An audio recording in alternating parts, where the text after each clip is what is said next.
No, v našej veži boli 4 zvony. Jeden zvon z roku 1789, 220 kg a 3 zvony z roku 1923, pravdepodobne odliaté po prvej svetovej vojne. Odliaté v Trnave vo firme Kurbel z roku 1923. Zvon z roku 1789 bol odlievaný v Levoči. Ten je prasknutý, ten bude inštalovaný na dvore,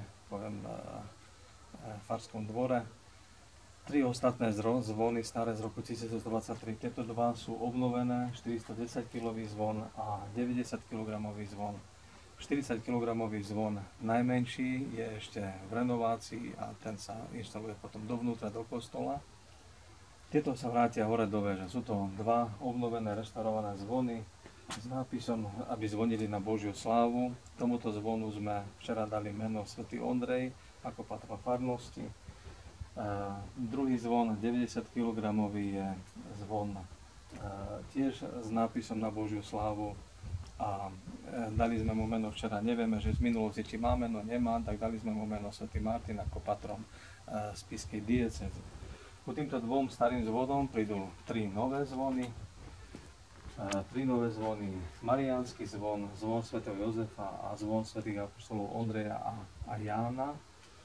Mariánsky zvon s nápisom Begrüße seist du Maria, voll der Gnade a bitte für uns Sünder s motívom reliefu Pompejskej Panny Márie, ktorá na obrázku s Ježiškom v náručí odovzdáva rúženec svätému Dominikovi aj svätej Kataríne Sienskej.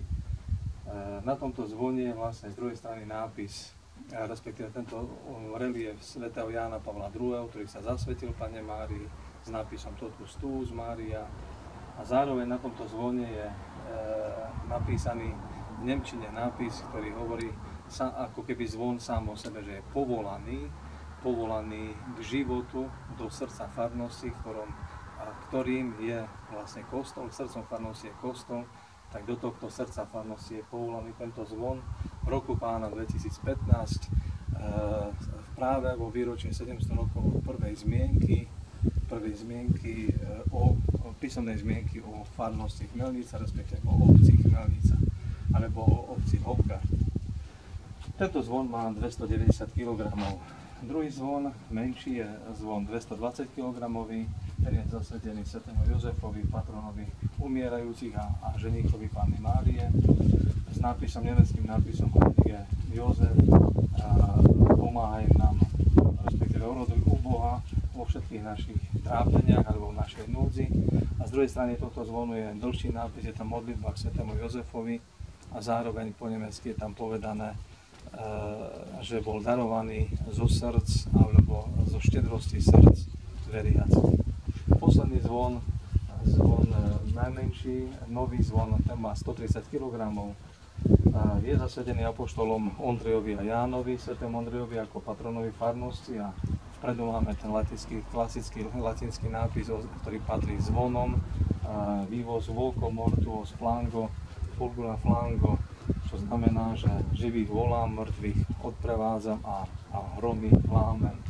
Z druhej strany tohto zvona je obraz alebo motív, relief svätého Jána apoštola, ktorý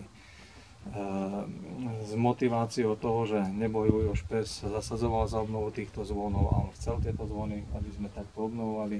Zároveň nám táto rodina aj veľmi pomôže vo zvonoch, takže takisto je tam vzadu napísané v nemčine, že tento zvon je darovaný zo štedrosti srdc rodiny Špes. Motív obidvoch obrázkov alebo reliefov apoštolov sú sochy z baziliky, Lateránskej baziliky v Ríme, kde sú sochy, velikánske sochy všetkých apoštolov, takže z týchto dvoch apoštolov sme brali relief. No, zvony vyrobila poľská firma Jan Felčínsky, montovať to bude iná firma Rduch, hore do veže. A to by asi, myslím, že bolo všetko.